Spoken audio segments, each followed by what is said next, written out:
दाता भला करे। दो एक दिन पहले किसी साधक ने मेरे से ये प्रश्न किया कि क्या पति पत्नी का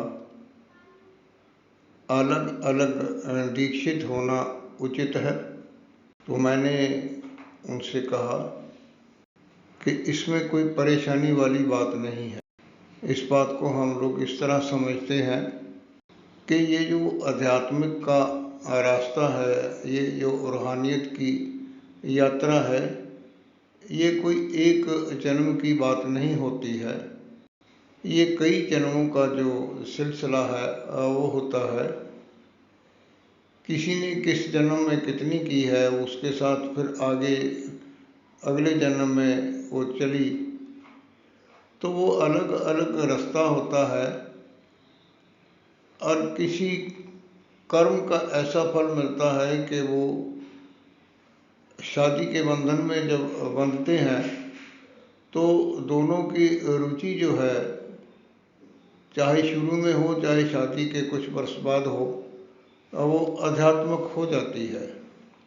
दीक्षा लेना नाम के प्रति निपुणता प्राप्त करना है, नाम के प्रति ज्ञान प्राप्त करना है।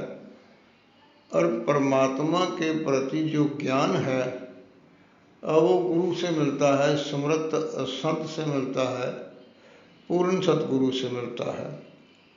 और इसमें कोई गलत बात नहीं है कि किसने किस महापुरुष से दीक्षा ली है। समझने वाली बात यह है कि उस परमात्मा का नाम जपना है।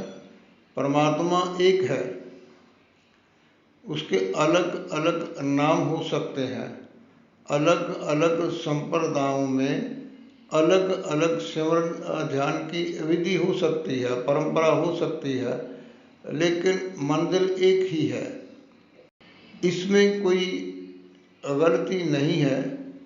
गलती हमसे तब होती है जब हम आपस में ये विचार लेके उलझ जाते हैं कि मेरा गुरु अच्छा है, मेरे गुरु में ये है, आपके गुरु में ये नहीं है, तो आपका गुरु मेरे गुरु से थोड़ा कम है। ये गलत बात है।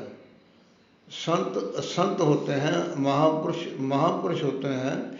उन्होंने अपने जीवन में हमें नहीं मालूम कितनी घोर साधना की है, आराधना की है, अपने गुरु महाराज की सेवा की है, गुरुकुल में सेवा की है, अध्ययन किया है, रातें जाग जाग के जो उन्होंने तपस्या की है, जो नाम की कमाई उन्होंने अर्जित की है, और जो उनको अपने गुरु महाराज से मंत्र मिला है, उसको उन्होंने सिद्ध मंत्र किया है, सिद्ध करके ही अपने अनुयायियों को दिया है।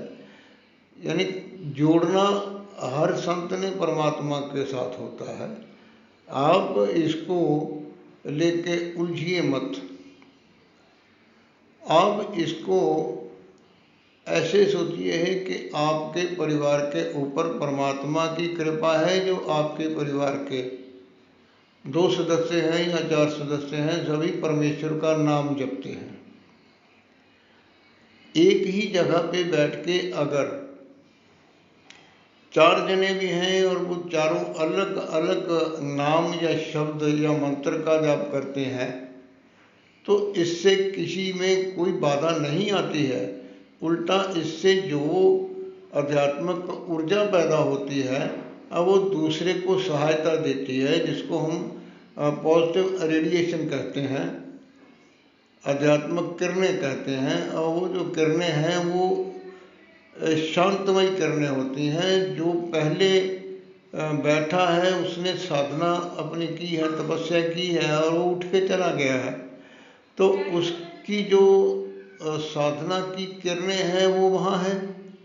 वो जो दूसरा आके बैठेगा वो जल्दी से जुड़ जाएगा। और अगर बराबर में ही 4 बैठते हैं, 2 बैठते हैं या 3 बैठते हैं, तो वो बड़ी जल्दी जो है ना, वो अपने अपने ध्यान में जुड़ जाते हैं। सो कहने का मेरा ये तात्पर्य है कि मन में नकारात्मक भाव जो लाने हैं उनको बंद कर दो। इससे आपके अंदर में नकारात्मक ऊर्जा पैदा होगी जो आपको तो बेचैन करे ही करेगी, आपके जो साथी हैं उनको भी वो बेचैन करेगी। तो इस बात को इस तरह लीजिए कि परमात्मा तेरा शुक्र है कि हमारे परिवार में सभी तेरा नाम जपते हैं, सभी तेरी कृपा चाहते हैं, सभी तेरे को भजते हैं, तेरी आराधना करते हैं, साधना करते हैं। तो हम सब पे अपनी कृपा बनाए रखना। ऐसी भावना के साथ आप अगर उस स्थान पे जाके प्रार्थना करके बैठेंगे तो आपका मन जल्दी लगेगा और जो आपके दूसरे साथी हैं उनका मन भी जल्दी लगेगा। इस बात के वहम में नहीं पड़ना है कि किसने किससे दीक्षा ली है।